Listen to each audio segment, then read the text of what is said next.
I'm Gorilla Monsoon. And I'm thankful that I'm not. Oh, you just can't help yourself, can you, huh? I don't help anyone. Huh. Unless they've got the cash. Yeah, I'm going to help you out the door if you don't stop. If you can fit anyway, through folks, it. I'm going to knock you out. Excuse me, but, is anyone going to introduce me, bro? All right. And this is Vince Russo. I thought it was the mailman. Huh. Why don't you be serious? Smells like one. Well, what the frig, bro? All right, enough. Folks, coming up in just a short is a podcast hosted by two guys you've never heard of and probably never will. Monsoon knows a guy who knows a guy, if you know what I'm saying. I get it. Oh, will you stop?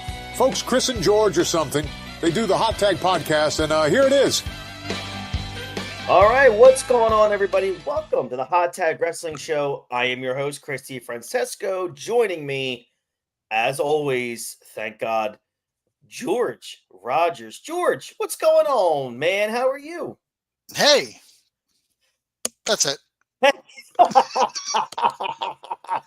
We're off to a hot start here tonight. The hottest of starts. That's right. But look, we're covering a good one, ladies and gentlemen, and this was one that even convinced me to even call George late last night. Not like that's a random thing. This is a pretty normal thing. To talk about just how blown away I was at watching this show. And let me remind everyone really quick is I watched WCW on Peacock. I mean, often, a lot. And over the last few months, I've probably watched SuperBrawl probably 3 times over the last 2 months.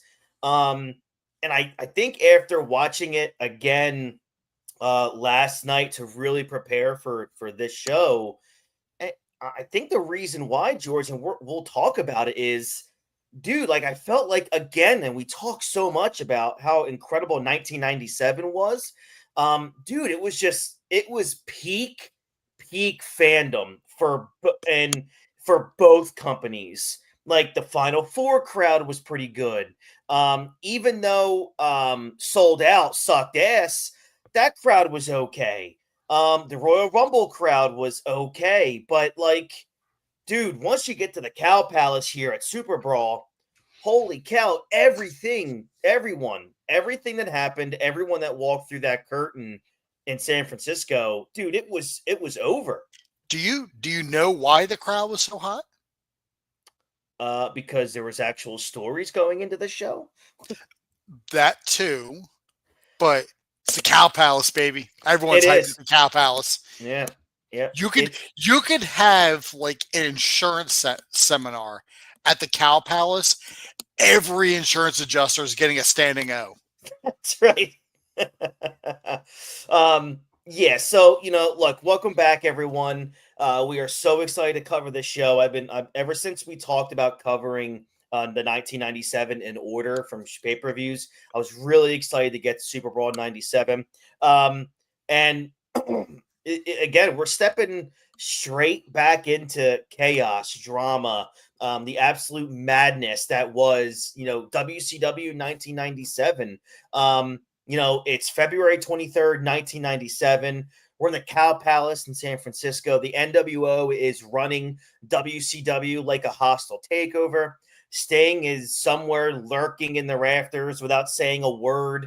And the war between Hollywood Hogan and Roddy Piper has reached a boiling point. And it's, really the first time in 13 years that they've had this budding rivalry since all the way back at WrestleMania 1.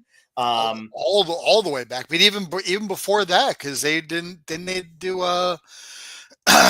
that rock and wrestling thing that was on the MTV rock and wrestling WrestleMania. Thing, yeah. Like Piper and Hogan were involved in that.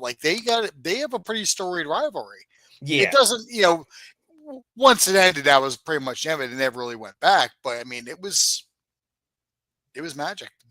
Yeah. And look, we talk about the Monday Night Wars, and obviously this is where we are. We're in the middle of it here in 97. And although financially 1998 was significantly bigger for WCW than 1997, I think most people that were alive for that era, which is George and I's generation, and when you look back at the 1997 of WCW, this was really 1997 was the height, or the peak of WCW's true momentum, George. And this company right here is about to put on one of its most storyline heavy shows of the entire Monday Night War era. Am I wrong?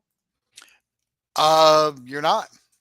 The thing is, with 97, and 98 was a big financial year for them too. Yeah. But when you compare the pay-per-views between 1997 and 1998, you can tell there's a drop-off. Yeah, I mean, for sure. With just that alone, just look at the Halloween Havocs. Look at Halloween Havoc 1997 and look at Halloween Havoc 1998. Yeah. Yep. No doubt, dude. I mean, it's like 6 to midnight. It's completely the opposites. Like Halloween Havoc 97 is regarded as like one of WCW's best all-around pay-per-views. Yeah. And then like Halloween Havoc 98 is considered one of their worst pay-per-views. I mean, that's one of those pay-per-views where you almost black out of your brain. You know what I mean? It's just one of those shows. Tonight we're breaking down everything. Hogan versus Piper in a rematch fueled by just history, pride, power. The bizarre, messy saga of the Four Horsemen falling apart from the inside. The future of the tag division being rewritten. The Cruiserweights putting on the kind of action that set WCW apart from everyone else. And of course, the politics of WCW, the drama, the tension, everything that made this era so wild, man. You could really see in this show. So you know what? Tighten up those laces. If you're at home, fire up that NWO theme in your head. Get ready. Because, yeah, man, we're going back to the Cow Palace to preview one of WCW's most talked about shows of 1997, and that is SuperBrawl number 7. This also marks the year, and I forgot to mention this when we covered Sold Out, that WCW started producing pay-per-views monthly to rival the WWF. So that's pretty cool.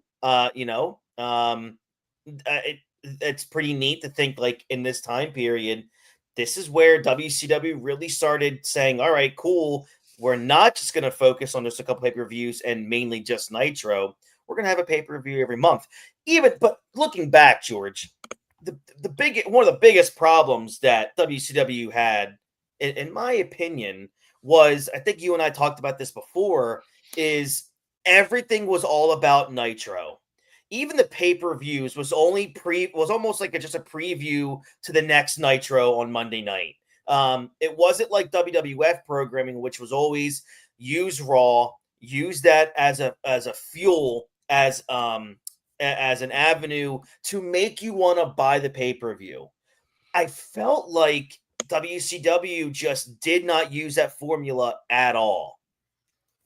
The only time maybe was Starrcade 97. Their sole goal was to be a bigger wrestling company than the WWF at the time. And the only way that they saw to do that was to basically outdo them in the ratings. Like, if we do them great, then they'll get kicked off of TV and then that'll be it. Right. Like they weren't thinking they weren't thinking big picture. And that's kind of, we know the reason for their downfall. It was death by 1,000 cuts. The ultimate, like the final cut being the fact that AOL Time Warner didn't want to have a wrestling company on their networks. Right. That was the number one thing for sure. Despite what idiots who weren't fucking born during that time will tell you, mainly anybody younger than us. Yeah, like, Vince Russo killed WCW. It was Hogan. It was Vince Russo. It's like, yeah, they didn't help it, but it wasn't. But when your network doesn't want you there, yeah, that kills you. If you need any more of an example on that, that's why ECW died, because they couldn't get a network. Because and the network they were on, TNN, which at that point in time, for those of you who are old enough to remember, was the Nashville network. So the only thing they were airing, aside from the Grand Ole Opry I think Saturdays were probably like reruns of Dukes of Hazzard. Like I don't know anything that they were actually showing except for the Opry because my dad would watch it if he was home on Saturday night. But like those of us that were kind of, I don't want to say on the end, but those who kind of knew like, oh, Fridays at 10, that's ECW on TNN. Yeah. So like when it would air, and it's when, because they would basically just air them whenever they felt like. Yep. You could see ECW, but even Paul Heyman on the show was blasting the network for not giving them any promotion, like no commercials or anything. It's basically you had to just know a guy who knew when ECW was going to be on, and that's what killed them. Mm-hmm. I mean that, and Paul Heyman being an extremely poor businessman, but he's clearly rebounded from that. Clearly, he's definitely rebounded from that. I will say that this Super Brawl kind of cheated us out of a couple dark matches. We didn't get to see Hugh Morris versus the greatest of all time, Joe Gomez. I feel we were screwed, and then we were also screwed at the Ultimate Dragon against Pat Tanaka. The Ultimate Dragon was such a wild fucking concept because he was the Ultimo Dragon. Mm-hmm. Which Ultimo does not mean ultimate. Right. It means last. Yeah. So WCW, just being stupid, took Ultimo and they're like, hey, that kind of sounds like ultimate. Let's just change his name to that. Mm-hmm. It's like, okay, but what?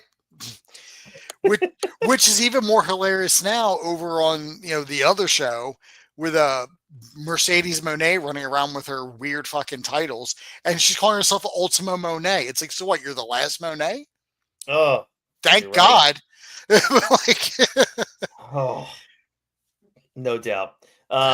She's a piece of trash. Nonetheless, Ultimo means last, and that's why ultimate doesn't. No, but that's why ultimate doesn't make sense either. I know. Just a complete and utter buffoon, dude. Eric Bischoff. Oh. Or whoever. Kevin Sullivan, probably, honestly. The old Taskmaster himself. The old Taskmaster himself, baby. All right, so let's go into this. The show starts with just pure cinema. Cinema, as the meme says. It's like, brilliant. The show starts with an outside look at the Alcatraz prison, and we go inside to find Roddy Piper in one of the cells. By the way, I want that shirt that he's wearing. That just says the just pipes. Pipes. I love it. I love that shirt so much. He walks out and tells the guard he knows the way and starts running towards the exit. It's so good. Piper looks at the camera, and I love this. He looks right at the camera and says, time to pay the piper. He says that Hogan's an endangered species. He's in extinction. And then he tells the camera to get out of his face because he kind of realizes that he messed up the promo. But nonetheless, I guess that was live. Maybe they could have said, do that over again. You go to Piper and tell him he messed up a promo. Yeah, you get in his face, Christopher, and tell him he messed up a promo. That's a good point. He's gonna cut you down where you stand. Yeah, and he's not even he isn't gonna break a sweat. Yeah, he's like 3 lines deep by then, so I'm not messing with that. The wrestling version of Don Rickles. Yes. And I don't mean that in a negative connotation, but if you know Don Rickles' comedy styles and what he was known for, like that's Piper, like to a T. Oh yeah. But it was just amazing. It shows that, he's on a boat heading towards the arena and he's just kind of losing his mind, which was all I loved every second of it. I actually read something about that because I looked it up or something. I think it came across something on Reddit. So obviously grain of salt with that, but I think it came from a book or it might've been Bischoff talking about it, where they said that when he was on the boat and he was like grabbing onto the mast, like they did that in one take. And the captain was like, hey, don't do that because if that breaks, you're going to fall into the ocean. And it would take us a while to circle back and get to you. And the ocean's like 50 degrees. Like he'd be dead in minutes. No doubt. But No doubt. But like it's funny because like he's on the mask and he's just screaming, "I'm coming." And it's funny that we're doing SuperBrawl because it's funny that this is where we are in our reviews, because I think it was a couple weeks ago, or it might have been last week, when Chelsea Green and Ethan Page got pie, or they got like cream pied on NXT, and then Chelsea Green says like, "I've never been creamed all like this in my life." Matt Cardona, the king of the fucking internet, like he just kept taking that clip and he put that Piper clip right after that where he's just yelling, "I'm coming." I didn't see that. I got to see that. Yeah. So then when I saw SuperBrawl and I saw that, I was like, oh, that's where he got that from. Oh, that's so good. We're brought inside by the announcers of the show, which are Tony Schiavone, Bobby the Brain Heenan, the American Dream, Dusty Rhodes. By the way, the Dream and the Heenan tonight were on point all night. Like when they were going back at each other, little jabs. Oh, you had to really pay attention because man, it was they good. Were gold. So good. It was like listening to peak JR and King in 99. For sure. Yeah. They talk about Hogan and Piper. They run the card down for the night before going to the ring for the first match of the night, which is a banger. We get a kickoff here of the WCW Cruiserweight title match. The incumbent champion, Dean Malenko, going up against Syxx. Syxx stole the title from Malenko, much like he stole the U.S. title from Eddie Guerrero in December. So he has the title, but he isn't the champion. His whole gimmick was him just stealing titles from people. Yeah, I've said this before. I think my least favorite member of the NWO was Syxx, not because of his in-ring work. I've just always found Sean Waltman before the bell rings to be incredibly annoying. I can't even like fathom that. Really? Like, as like the worst member of the NWO. Really? Because you got like Vincent, like Buff Bagwell, Stevie Ray, Brian Adams. How dare you? Brian Adams is a legendary NWO member. Horace Hogan is in this group, and you have the nerve.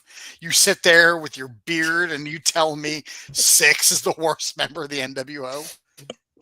No, it was the most annoying. Vincent was just the best because he just how he was just brought out in certain spots, and like how people would avoid giving him the wolf pack symbol. It's like it's so funny. He's like, "Hey guys, you know, he's like in the Water Boy when the Mud Dogs score their first touchdown. He's like, slap hands, and no one high fives him."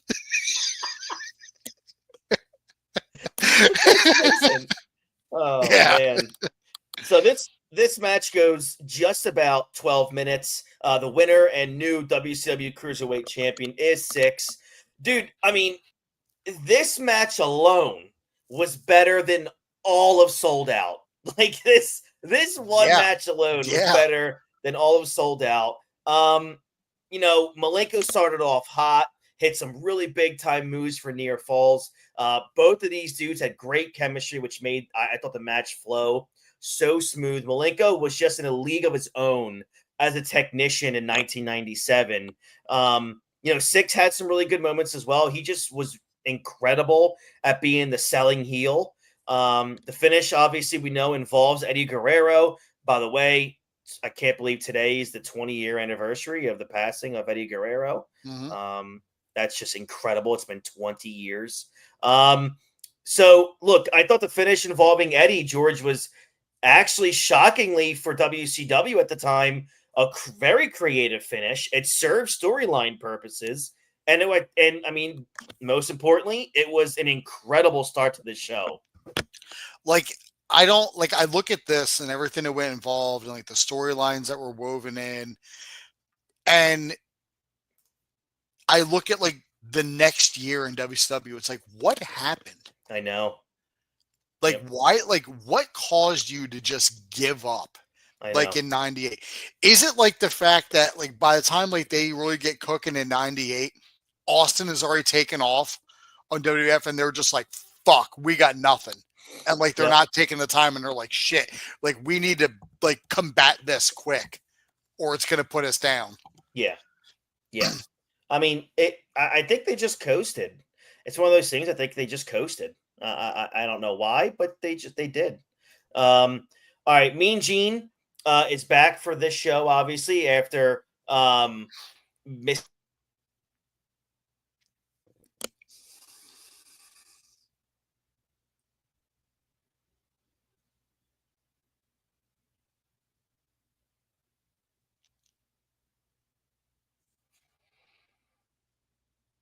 Hogan.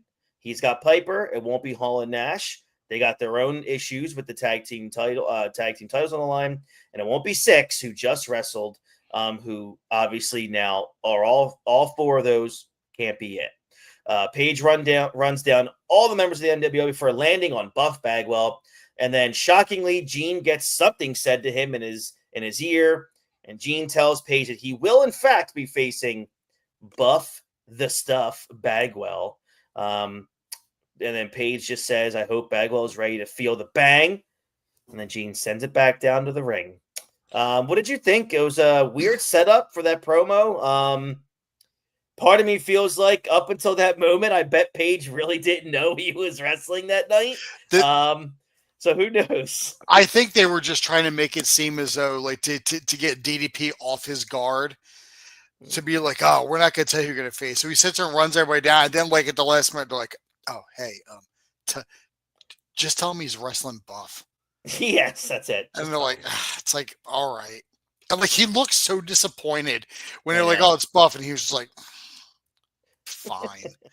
Like, what a 180 on DDP from 96 to where we are right now. Dude. And amazing how it only gets bigger. Like it's unreal where he goes to from here. Yeah, like we're not even into blue jeans and taped up ribs DDP, which is the best DDP. Best DDP. Awesome. All right, so we go now to a 6-man tag match, which is Conan, La Parca, Villano 4 versus Juventud Guerrera, Ciclope, and Super Callo. Super Callo was my favorite because that dude had sunglasses and a hat basically glued to his head. Yes, he did. Yes, he fucking did. 1997. We're bringing that back. George, you could pull that off. I can, and I'm going to tell you straight up, how fucking dare you say Super Callo is your favorite? While in this match alone, you have the greatest luchador of all time in La Parca. Oh, no, I just love Super Callo's hat with glasses. Other than that, I hate him. But I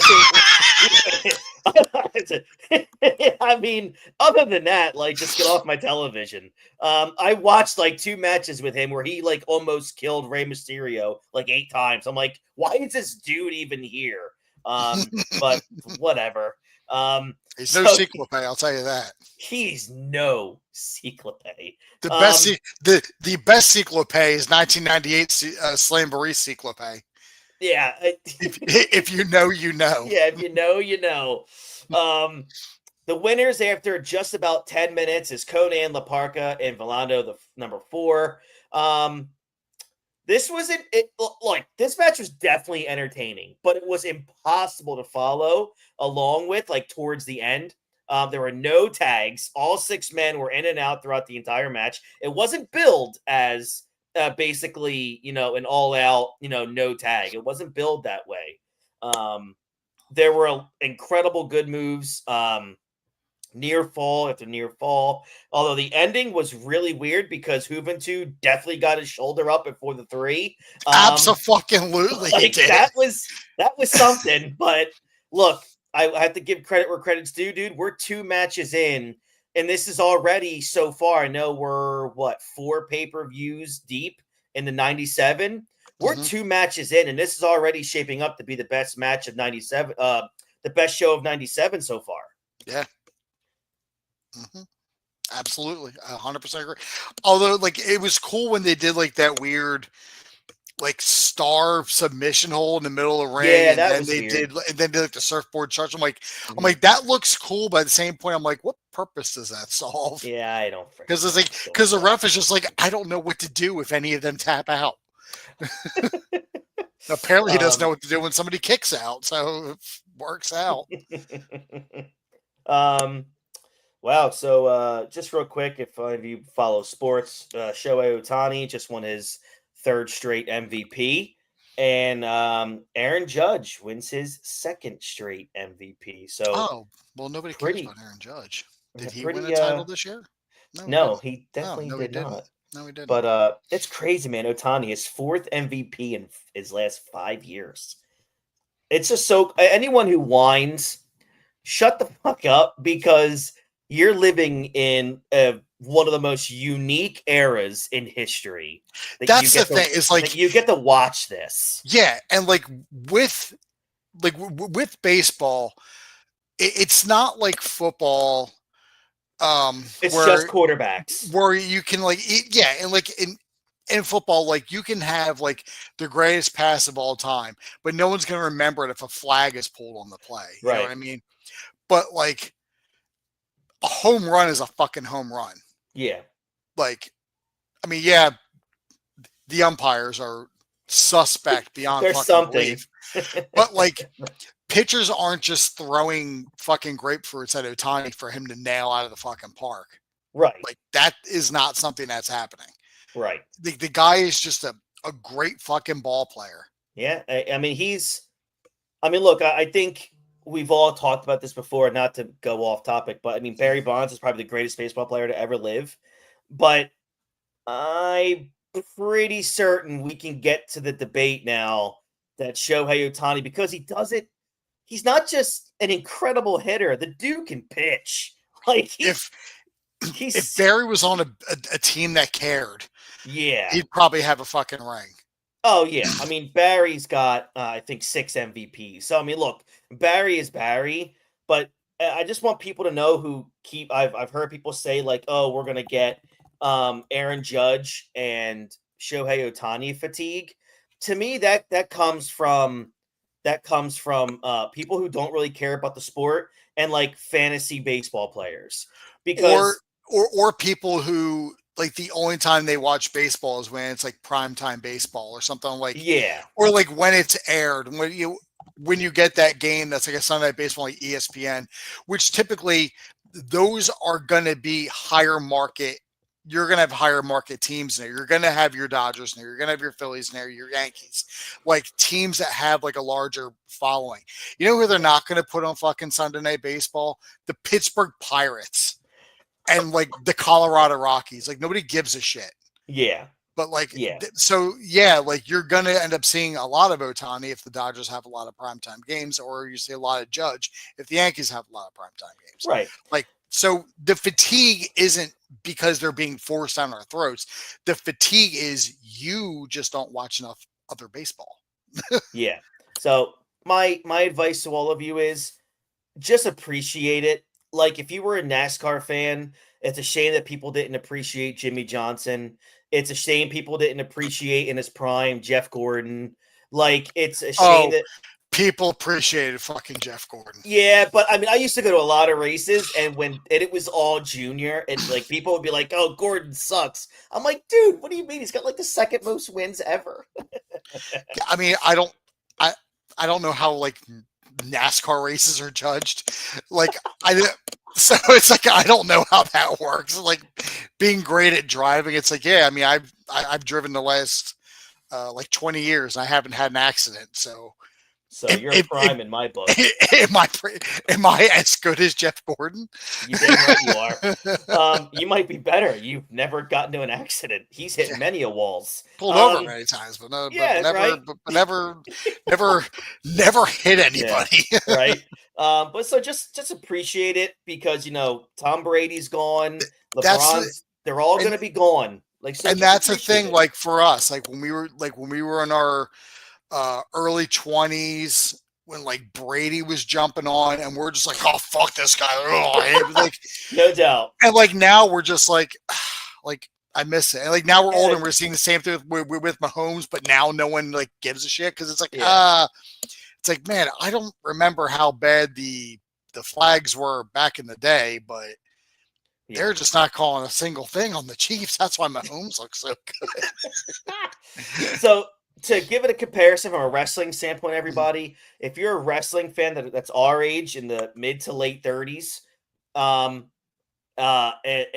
beyond, and you have a problem with like Otani and Judge, just remember how you felt 10 to 15 years ago about John Cena and how you feel about him now. So just remember that. It's the same way we're going to feel about like Roman Reigns in 5 or so years. Like, damn, I really miss that heel Roman. Like I miss it. So like, just remember that. But okay, back to the topic. I apologize. I drove us off a cliff there. WCW television title match, the one and only Prince Iaukea versus Rey Mysterio Jr. This match goes just under 9 minutes. Prince Iaukea retains basically, twice. But we get, for as short as this match was, it was pretty damn good. Mysterio was always great in these types of matches. And although, like, Iaukea hadn't been as featured up until this point, I thought he held his own very well. Mysterio hit all the usual moves. It was a little sloppy at times, but that's not on Rey. That was Iaukea, just not used to these spots yet. But still, I'm not going to hold it against him. It was a really fun match to watch. Regal with the distraction. I know I read on the Observer, of course, because he's shit, but I had to get notes. And he thought it was a distraction and a cheapen the ending. I disagree because I've always said if William Regal is on camera, it makes that scene better. So I loved it. I thought it was great. I thought for the most part the whole match delivered and everything delivered to me. But you can't even really say, it's a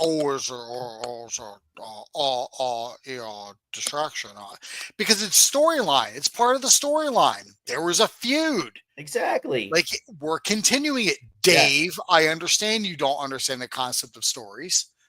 Yep. But that's why he was out there. It wasn't like it was a random fight. It wasn't like Joe Gomez came out and they're like, oh, what's Joe Gomez doing here? And they're like, oh, you mean in this match? And like, no, in the company. Like, what's going on?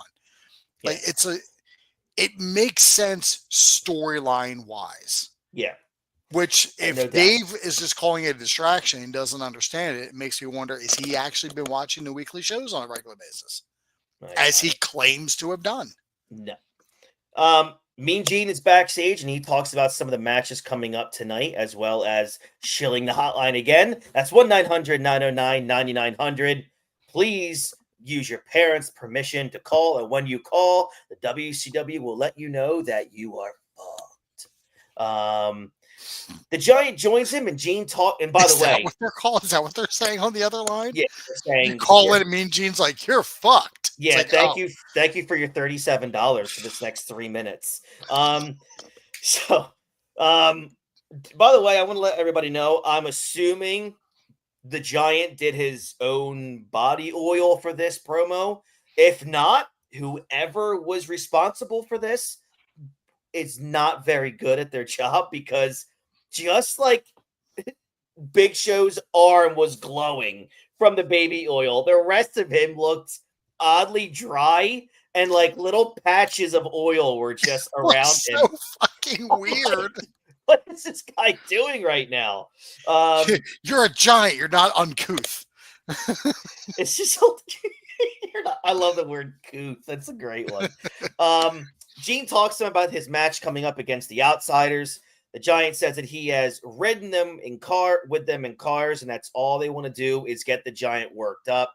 He says he isn't erratic and that he is in control. He's ready to go. The Giant says that tonight he will prove why he is the man and will take the titles by himself from the Outsiders tonight. Not the best promo out of the Big Show or the Giant, but I'm assuming he was wondering who the hell oiled him up because it was so bad. I'm wondering who let him have a microphone. Yeah. Gene. That's what happened. Paul White has been in the industry 30 years and has never learned how to talk on a fucking microphone. Yeah, I know. Next up, Diamond Dallas Page versus Buff Bagwell. Dude, like we said, man, this is the start of the DDP that we have all come to know and love in WCW during its later years. Bro, he's just so over with the crowd. And like he is, as long as Sting is gone and, until December, DDP takes over that mantle as Mr. WCW. I still think to this day it should have been he and Macho, but what do I know? I mean, that never happened. So, but still, nonetheless, I'm happy it was a homegrown guy, basically in Diamond Dallas Page. This match goes just under 10 minutes. What was great is we still got the diamond cutter at the end. Even though the rest of the NWO hits the ring, the referee throws the match out. That's how we get to the finish, but it doesn't matter, dude, because that crowd was on fire for this match. What'd you think? They were hot. DDP is fucking red hot right now, and he's only going to get bigger. Nobody cared about Buff. They wouldn't see Buff. They wouldn't see Buff get his dick in the dirt. Like, Bagwell held himself well here, I thought, in the match, but Page was so over. And the way Page goes over here at the end is the right way to go. Obviously, it's not a clean victory, but it didn't matter because the whole point is at this time, Page has been feuding with the NWO. And at this point, man, he's going to take anything he can get, especially if you're a WCW guy, against the NWO. It doesn't matter. Take what you can get and go. There were chances for both men to end it, but in the end, the match didn't drag on at all. Page obviously would go on to be a top guy in WCW, and it's kind of cool that we're witnessing the ascent at this point for him. So that was just awesome. That diamond cutter, man, that the whole crowd was just lit after that. So that was terrific. After that, boy, did I start feeling my age a smidge. They show the winner of a contest sponsored by PlayStation. Yep. The original one. And that is such a trip down memory lane for those of us who forget what year we're living in. WCW United States title match. This was awesome. Eddie Guerrero comes in as a champ versus Lionheart, Chris Jericho. This match goes literally barely over 12 minutes. The winner and retaining the U.S. title is Eddie Guerrero. Jericho hit a Northern Lights suplex, but only gets a 2 count. Jericho goes for a power bomb, but Jericho rolls him up to get a pin to retain the title. This match had just awesome back and forth action between two guys at the top of their game. Obviously, they would grow into global stars. One of them, I mean, honestly, should be considered like a top, 5 or 6 wrestler of all time in Jericho. But still showed some Jericho, hit some good power moves. He still showed great athleticism. Guerrero worked hard again, as always, to regain his title after it was stolen from him from Sold Out. I'm completely cool with him remaining the champion of this match. Just at this point of this match, I didn't care who won. I just wanted to be entertained.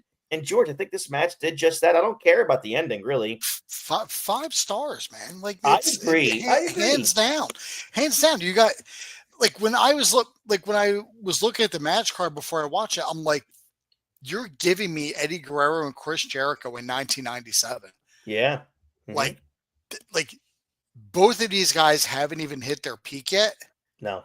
And they're already delivering show-stealing matches. Yeah. Yeah. It was friggin' awesome. I just love watching Jericho in that era. Next up, a 3-way dance tag team match. The Faces of Fear versus Public Enemy versus Harlem Heat. I just want to say real quick, I was watching I texted you, George. What was it that I was watching from 1993? Was it Fall Brawl 93?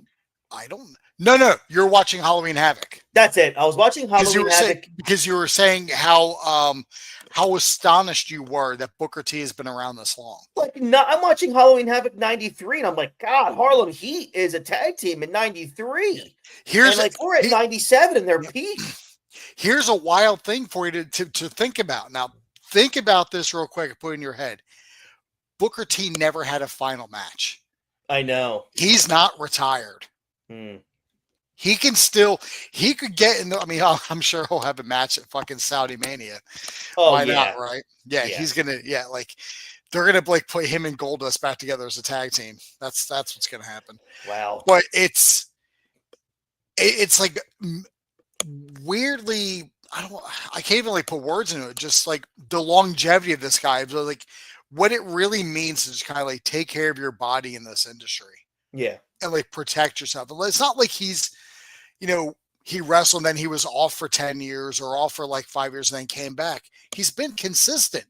He went straight from WCW into WWF. And then when he left WWF, he went to TNA. Yeah. And then came back to the WWE. I mean, like, now he doesn't do, a Rumble appearance here and there, isn't, wouldn't go amiss, but he never had official retirement. You never hear him out for any long periods of time. So he apparently, by the way, he's going to be 61 in March. Give him a match against Trick Williams. Yeah, oh God. He did announce his retirement on his podcast, apparently. He said his 2023 Royal Rumble appearance, being eliminated by Gunther, marked his final in-ring appearance, as he later announced on his podcast that he would be retiring due to age and a bad back. That doesn't sound like a final retirement to me. Nah, like somebody like Booker T shouldn't be announcing his retirement on a podcast. Yeah, I agree. They should be giving him time in the ring, cut a promo thanking the fans, and like kind of not like his Hall of Fame speech, but cutting that retirement promo, or maybe getting ready to, and then some young upstart, I don't know, fucking Grayson Waller or whatever, like comes out and like says, "Oh, you were never good to begin with, mate," because that's how he talks in my mind. And then Booker T being like, "Oh, I'm gonna get you, sucker," and then hit him with the axe kick pin, like final little like farewell to the fans. Mm-hmm. It's a shame that like the fans like. He did what he did, and it's not like he like murdered somebody. I'm not gonna like blast, but it's just like it would have been great to have seen, like, to have that visual like on screen of like the whole crowd like saying like "Thank you, Book." Yeah, while he's in the ring, clearly getting emotional, just kind of soaking it all in and giving like a final farewell. That would have been great to see. Especially for somebody of his caliber. Yeah. I like announcing your retirement on a podcast is like something that like Joey Abs does. Yeah. Or like Val Venus, like Booker's another tier. No doubt. I 100% agree with you. So this match goes 7 minutes and 40 seconds. Public Enemy gets the win. I mean, look, there was like some pretty impressive feats of strength here, especially from the Faces of Fear. But that's pretty much it. I thought this match was inconsequential. I really thought that you could have left this off the pay-per-view, in my opinion, especially because you already have the Giant against the Outsiders that, eventually you saw Lex Luger. George, I know they want to get, guys like Harlem Heat on the show. I unfortunately could have really done without this. They could have had them in a tag match with, I don't know, none of those tag teams or anybody I want to see them in the ring with.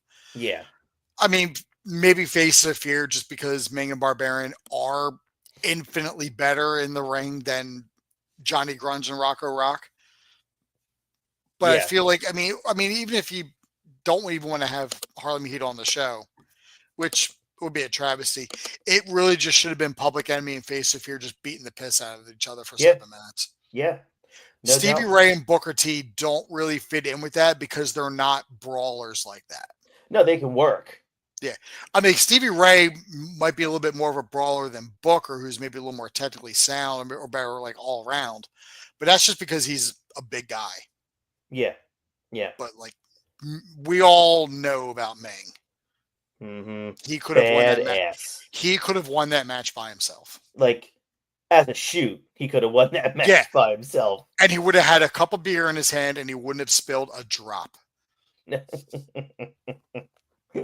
No doubt. All right, next up we got Jeff Jarrett, that's JEFFJARRETT versus Steve Mongo McMichael. With he wasn't doing that in this company. You don't get to do that. I'm sorry. I'm sorry.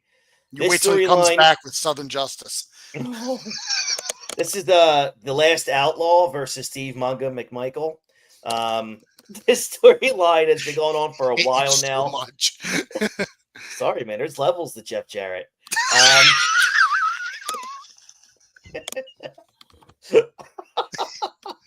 Fuck you, man. I'm sorry. Fuck you. This storyline has been going on for a while now, and we have seen these two interact a lot over the last couple months, like to the point where I think I called George a couple weeks ago after watching Nitro and been like, I feel like I'm watching the same Nitro every week because it's the same shit with Deborah, Mongo, and Jarrett. And I'm like, what? I feel like it's just rinse and repeat.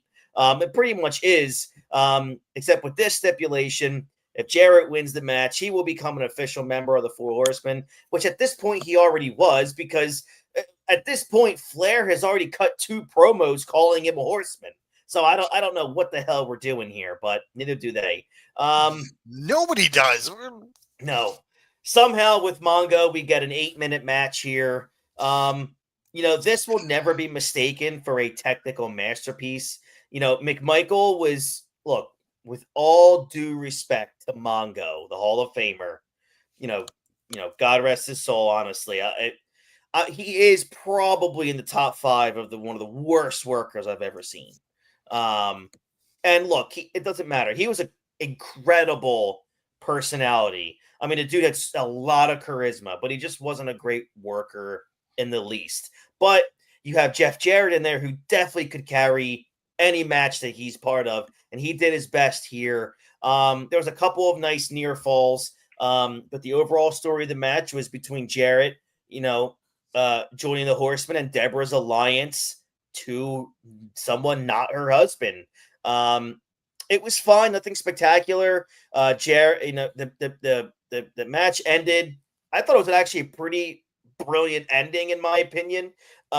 He hits a crossbody. Jarrett hits a crossbody, also takes out the referee in the process. Mongo asked for the briefcase from Deborah, but she tosses it over her head. A perfect toss to Jeff Jarrett, who crushes Mongo with the Halliburton to pick up the win. George, that was actually a pretty creative ending. Yeah. I mean, and we get to see, it's nice to see a little bit of what the future has to hold for Jarrett and Deborah, because she becomes his manager later in WWF. That's right. And it's, I don't want to say that has levels to this, but there's levels to like the feud now, because Jarrett's a horse and he's in the group. It wasn't like Mongo had to leave. Yeah. It was like whoever wins the match is a horseman. It's like, but does that mean the guy who loses isn't a horseman? Right. But like the horseman stuff, and this is what confuses me. I know it confuses you too, because you have a built-in rivalry with the NWO and the Four Horsemen. But rather than have them engage in any sort of not even like a Hogan Flair promo battle, you then just come up with this weird convoluted storyline to have infighting in the Horsemen. Right. That's where I'm like, Hogan had input on this. Right. Because, and it's the same thing with, obviously we know what happens later in the show, but it's all of it is, and this is me going down my conspiracy theory rabbit hole, put the tinfoil hat on here, on my wrestling stuff. But when you see like these other like bigger stars not interacting with Hogan, it's like, it's almost like he knew that if they were the good guy going against him as the bad guy, he knew people would cheer him more, or people would cheer, Macho or Ric Flair more than they would cheer him. And his ego can't handle, Macho getting more fucking cheers or Flair getting more cheers. Yeah. Piper, I'm not casting dispersion on Piper, but Hogan wasn't worried about Piper. I agree. He was constantly worried about Macho, and especially once he got WCW, Flair, and probably even Sting too, maybe even Lex at that point. But like Hogan feared anybody who was going to take a little bit of his spotlight. No doubt. So he's like, all right, let's just bring Macho Man into the NWO. Let's have the To ease Horsemen it. just fight each other. So that way, Yeah. now we don't have the NWO going up against going up against a Horseman. We don't get that until what, September at Fall Brawl? Yep. By that point, you've seen the Horsemen fighting with each other so much. Do you even give a shit? Mhm. The NWO has gotten so hot that they're not going to get outbooed by anybody. Right. It was all like dictated and planned accordingly. Yeah, and it's just always frustrating because you see the proof of it almost on every show that he's part of. He being Hulk, brother, pronouns But pal. I want you to remember Triple H had a reign of terror. That's right. Triple H had a reign of terror where he was the best heel in the business. What a piece of shit. And lost more often than won. But okay. Yeah. Next match is, for a lot of people, which I've read across the line, really hard to cover. I've learned to compartmentalize the wrestler on TV and the monster that is no longer with us. But this one was hard because it's a San Francisco death match. And it's the Taskmaster Kevin Sullivan versus Chris Benoit. I'm sorry, Kevin Sullivan and Jackie versus Benoit and Woman. Oh Lord. So this match went 8.5 minutes. The winner is Chris Benoit, I guess. Look, the match was. Do you know who the real winner is, Chris? Kevin Sullivan? The real winner of this match. No, the real winner of this match is Jackie because she's still alive. She's still here. Yeah, Jackie got out of this one when she could. This match was pretty wild, as most Benoit Sullivan matches were at that era. This one obviously added the wrinkle of Woman and Jacqueline into the fold. They brawled all over the building. They just beat up on one another. All the offense, dude, was stiff and looked real. And I'm sure a lot of it was. Woman battling with Jacqueline was very entertaining in some parts, but, looked really, I don't like to use the word fake, but it just looked really bad in many parts. Because, look, Jackie was a worker where Woman was not. The ending with that table spot I thought was very cool. And also very rare for WCW at the time. So I give kudos for the realism for this whole match. But George, this was probably the first time in a while I got a little smidge uncomfortable, like enjoying a Benoit match where Woman is part of it along with Kevin Sullivan. I mean, it makes it even more uncomfortable when you realize that like 3 of those people got loaded into ambulances at the end of the show. Oh my God, that's right. Oh. And the one who didn't was a woman. That's I just can't. So I'm listen, laughing because it's uncomfortable. Listen, I sat here when I watched that and I'm like, oh my God. Like, and I'm sitting there, like, I'm sitting there, I'm trying to be professional by myself in my room. Trying to be professional. Because first of all, the Freddy Krueger pops over on the wall are going to criticize me if I say something off color about this. And I'm like, I'm going to be really good with this and I'm not going to say anything that's going to be insensitive.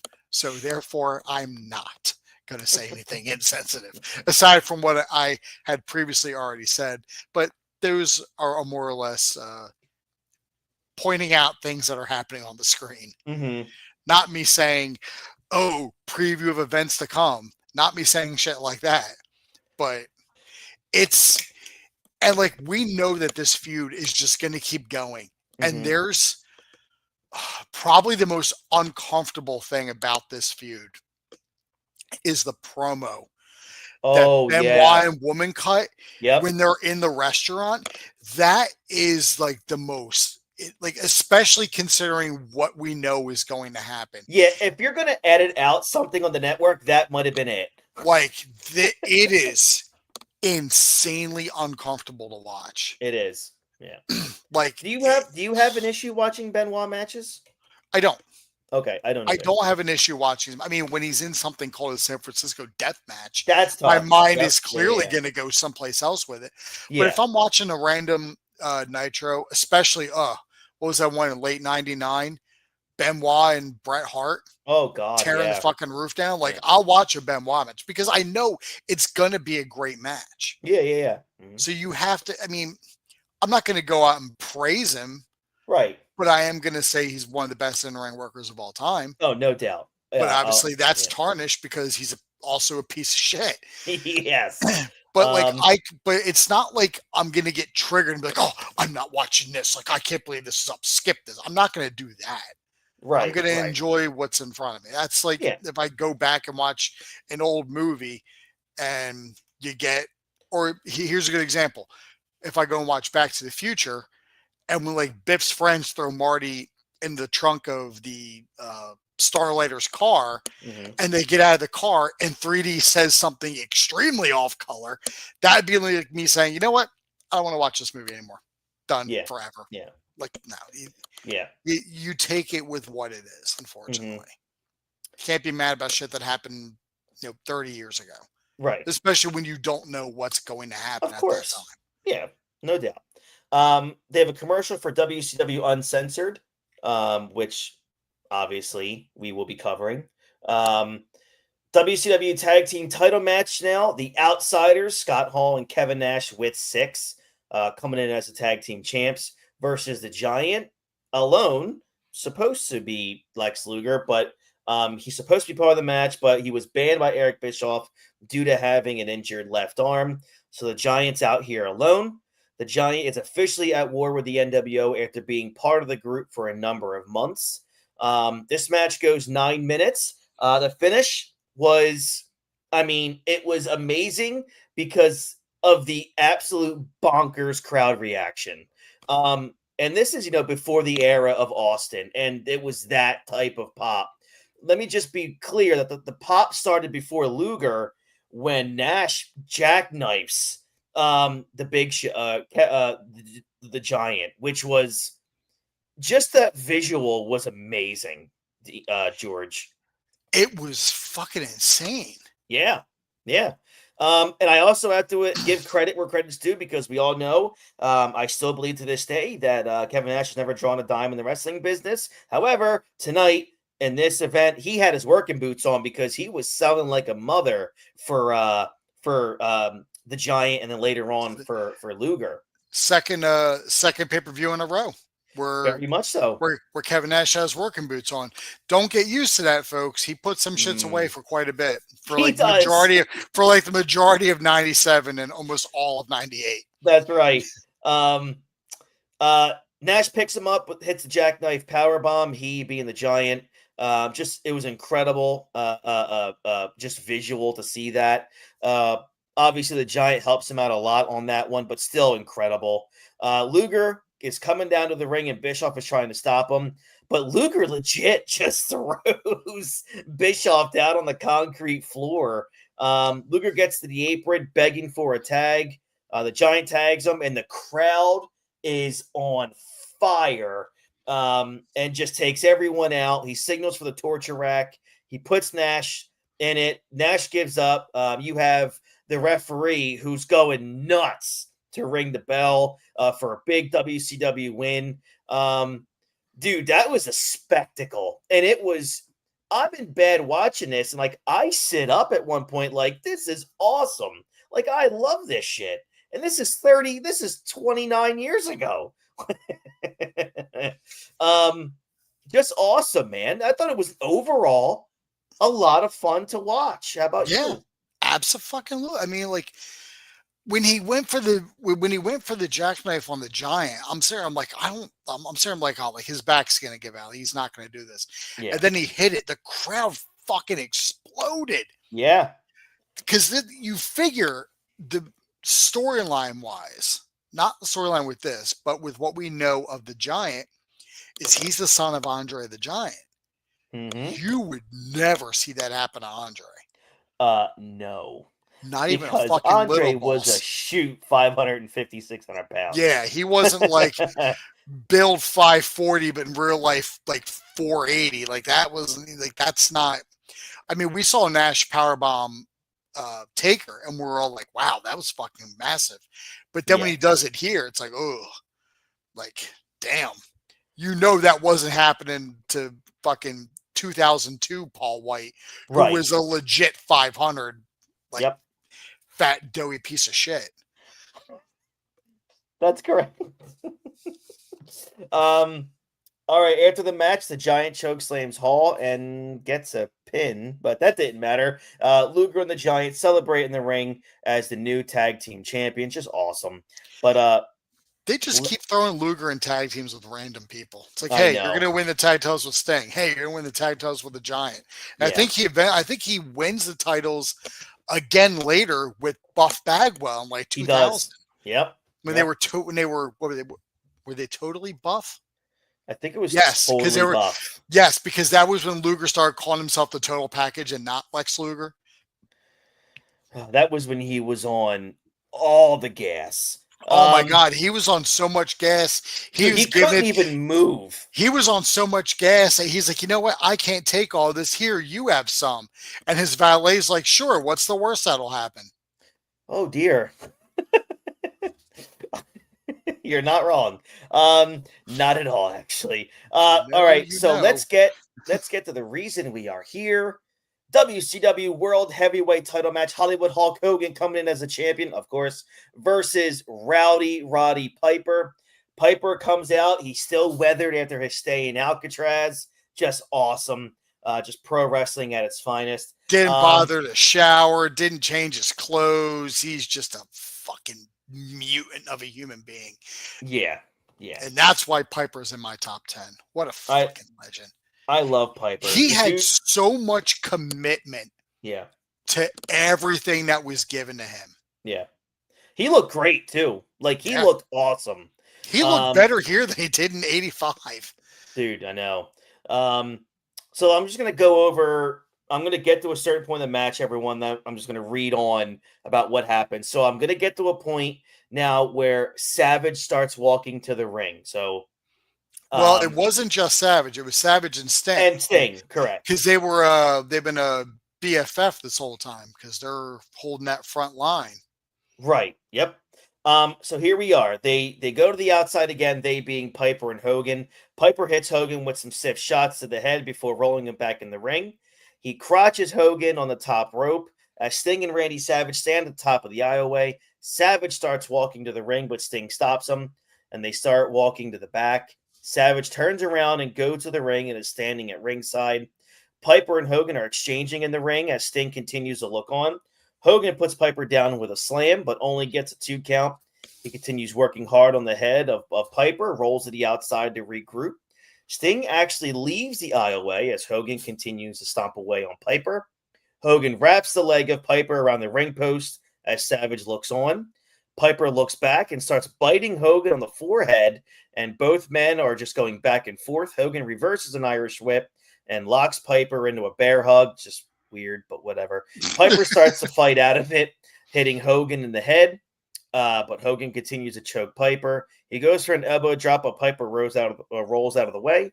He starts attacking Hogan with some offense, but is quickly taken down with a low blow. Piper gets the sleeper on Hogan. Hogan falls down to the mat. That is how Piper defeated Hogan back at Starrcade, by the way. Hogan's arms drop for the 3 count, and Piper celebrates in the ring. Savage pulls Hogan underneath the ropes and slides something on Hogan's hand. He hits Piper when it comes around and pins Piper to retain the title in one of the most confusing endings in a match ever. It goes 11 and a half minutes. Still WCW champion Hollywood Hulk Hogan, and Hogan officially making sure his equal is now below him, and now part of the new world order. I hate Dusty Rhodes. Thank you. I was actually going to say I'm not a fan and never have been, and I'm with you on this. Like, it isn't that I hate him because like you just hate him because you hate fat people. No, I just don't think he's creative. The thing is, I hate him because he is the one who invented the dusty finish, which is stupid. And this is like the second time in a row with Hogan and Piper where that's been been utilized. Right. Because like the ref like looked at Hogan, he called it, he rang the bell, and like Hogan wasn't even near the ropes. Mm-hmm. So the fact that the ref was like, oh, it's like you were literally there. Mm-hmm. You were literally standing right there. This is where the dusty finish doesn't make any sense because the ref is in full vision of everything that's happening. It's not like his back is to the ropes. Like he is well aware of his situational awareness. Yes. Of like where he is in the ring. Right. Like Savage had to lean in to grab Hogan's foot. It was like he just grabbed it and like put it on the ropes, you know, like an old fashioned heel manager or current heel manager would do. Like he had to like reach in and like drag to pull him out. But like even then though, Hogan clearly wasn't underneath the ropes until the match had already ended. It didn't make any sense. And then it's like, oh wait, no, he was under the ropes. This is where like that's what I said. This is where the dusty finish doesn't make any sense. Right. Look, this is the heel turn that you kind of felt was building for months with Savage, eventually joining the NWO. The match wasn't as bad as some Hogan and Piper matches have been in the past. And I think I like this one more than Starrcade. I think because of build-up, you had another month of a build. Piper was all in on this, and I love that the most. That's what really made this special. I hate that they never thought about putting the belt on Piper. So, and I guess in a sense, it was a nice swerve at the end to make people think that they did. I just wish it was executed better. But overall, George, I guess in the grand things, if you put this all in a vacuum, this was the main event that got people talking, which was the whole point. After the match, Savage and Hogan start beating on Piper. Savage hits a diving elbow, and Hogan hits a couple of leg drops. Hogan spits on Piper, and they continue to beat on him as the show goes off the air. George, where are you out of 10 on this? This was like an 8. That's where I am. This is a great show. Aside from that tag match, that 6 I'll give you the 6-man tag because that honestly could have probably just been a regular tag match. It didn't need to have 6 people in it because it did get a little convoluted at one point. And like the triangle tag match, without those, this is a 10. Oh my God, you're right. I mean, you have, like I said, you have Jericho and Eddie, Malenko and Six, the Outsiders and the Giant with Luger at the end, and for the most part, except for the finish, the main event was awesome, and you had a huge heel turn. And regardless of how we feel about it, it's a massive turn on pay-per-view when Macho Man Randy Savage is joining Hulk Hogan. So overall, George, I think you're right. If you take out that tag match with Public Enemy, the Faces of Fear, and Harlem Heat, dude, you could be looking at a solid 9.5 show. Yeah, like one of the best shows of the year, hands down, fucking down, man. All right, so next week we are talking about a granddaddy of them all. We are talking WrestleMania 13 next week, which George and I obviously were already talking about that. That's a one-match show, but it's probably, in my opinion, the second greatest WrestleMania match of all time. And it sends one guy into a stratosphere that we have yet to see since. And we'll definitely talk about that. For those of you who don't know, WrestleMania 13 was highlighted by Bret the Hitman Hart versus Stone Cold Steve Austin from the Allstate Center. It was the new arena in Chicago, right? Yes. It was not the Rosemont. It was the new one. It was the new arena there at the time, obviously. Right. All right, so we will we will definitely talk about WrestleMania 13 next week. And then what do we got after WrestleMania 13, George? After WrestleMania 13, it should be the next WCW Uncensored, pay-per-view, right? which is going to be uncensored. Yep. Which people, just to let you guys know, it's crazy to think, but uncensored did better numbers than WrestleMania 13. So, I mean, just think about that. Well, here's the thing to think about. Look at the pay-per-view that precedes Uncensored, which is this one that we just did, and the pay-per-view that precedes WrestleMania. But not just the pay-per-view, because we know by the time WrestleMania comes around, what happened at the pay-per-view is not what happens at WrestleMania. No, that's very accurate. We all assumed that it was going to be like Bret Hart versus Sid. It was not. And we'll get all into that next week. So thank you guys so very much. We had a huge outpouring of views for last week. I hope this is the same way, but we're looking forward to WrestleMania 13 next week here on the Hot Tag Wrestling Show. If you're on YouTube, like, subscribe, and ring that bell for notifications for when we go live next week. This has been WCW SuperBrawl VII. Next week, like I said, WrestleMania 13. Very much looking forward to that.